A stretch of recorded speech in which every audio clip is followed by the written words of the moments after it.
Preposition कल हमने eight और इन का प्रयोग किया। आज इनटू देखते हैं। इनटू का प्रयोग कब किया जाता है।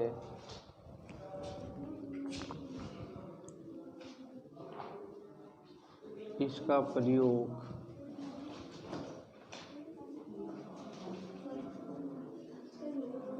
अंदर के लिए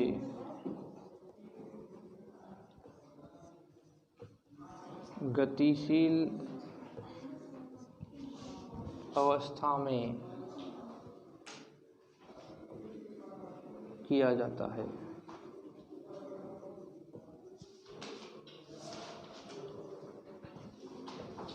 यानी इनमें भी हमने अंदर पढ़ा था, क्योंकि इनमें भी मैं या अंदर आ रहा था, मैं या अंदर,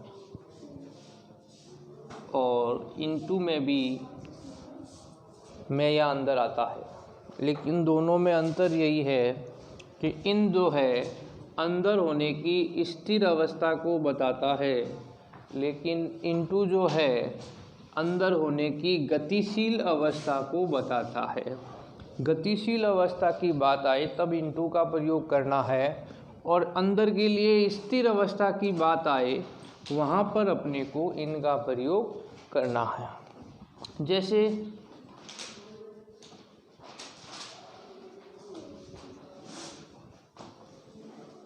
ही केम द रूम, वह रूम में आया, कमरे में आया।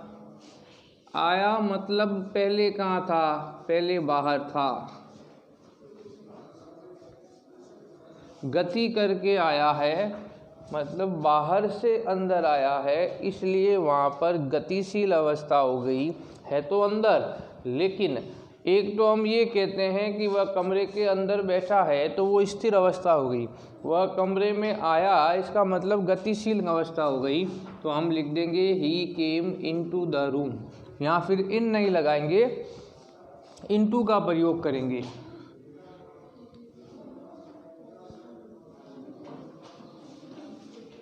The dog jumped the river, कुत्ता नदी में कूद गया। नदी में कूद गया, इसका मतलब कूदने का मतलब तो यही हो गया पहले से अंदर नहीं था, पहले बाहर था फिर कूदा। इसका मतलब अवस्था गतिशील हो गई कि वो कूदना शब्द किस वक्त लेते काम, जब वो बाहर से अंदर कूदेगा। अगर अंदर ही तैर रहा होता तो फिर इनका प्रयोग ही होता, इनटू का प्रयोग नहीं होता। लेकिन कूदना मतलब हो गया कि पहले वो बाहर था उसके बाद नदी में कूदा, इसका मतलब अवस्था गतिशील हो गई। और गतिशील अवस्था में अंदर के लिए हम इनटू का प्रयोग करते हैं, इसलिए the dog jumped into the river. Simple सी चीज़ समझ में आ गई होगी कि अंदर के लिए गतिशील अवस्था में प्रीपोजिशन इनटू का प्रयोग किया जाता है। जब कोई गति करे अंदर के लिए तब इनटू का प्रयोग होता है।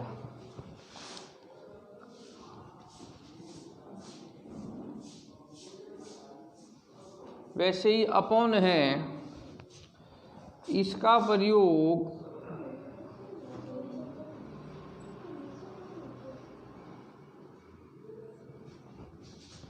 नीचे से ऊपर की ओर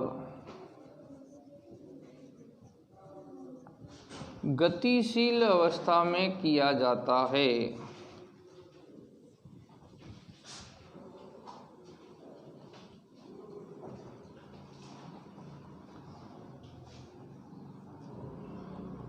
जैसे इनटू में गतिशील अवस्था है, वैसे ही सेम अपॉन में भी गतिशील अवस्था है। ऊपर के लिए वैसे तो ऑन भी है, ओवर भी है, अबाव भी है, ये शब्द ऊपर के लिए काम आते हैं। लेकिन अपॉन भी है, और अपॉन में अंतर इतना ही है, ये गतिशील अवस्था में ऊपर की बात करता है।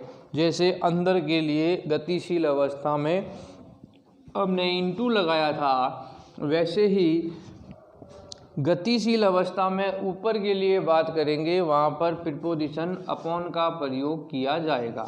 ये दोनों अंतर जो है ध्यान रखने हैं कि कब गतिशील अवस्था है।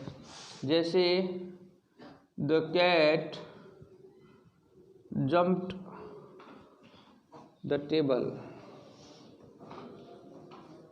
बिल्ली जो है टेबल पर कूदी, तो बिल्ली टेबल पर कूदी यानी नीचे से ऊपर की तरफ कूदी, और वो अवस्था कैसी हो गई, गतिशील अवस्था में कूदेगी। रुकी रुकी कैसे कूद सकती है, गतिशील अवस्था ही होगी, क्योंकि वो कूदेगी तो वो गति करेगी, कूदेगी तो गति करेगी, गति करेगी तो गतिशील अवस्था हो गई।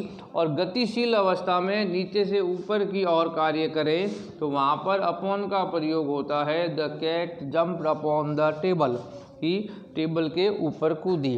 तो ये गतिशील अवस्थाओं के दोनों वाक्य हो गए, एक अंदर के लिए एक ऊपर के लिए। इनको आपको अच्छी तरह समझना है।